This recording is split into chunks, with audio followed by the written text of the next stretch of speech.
যখন গল্পরা মরে যায়, যখন গল্পরা মরে যায়, ছায়াগুলো খুঁটি ছেড়ে উঠতে থাকে এলোমেলো। চারটে হাত জড়ো করে যে ছায়ার আলপনা, আবার তাকে আগলাতে যে ইটের খোলস, সব উঠতে থাকে শুকনো পাতার মতো নিরুদ্দেশে। অনির্বাণ, তুমি বরাবরের অমনোযোগী।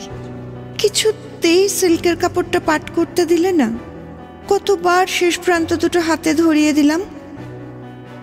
দেখো, গোলাপি সিল্কের শাড়ি, মশারি, বালিশের ওয়ার সব উড়ে যাচ্ছে।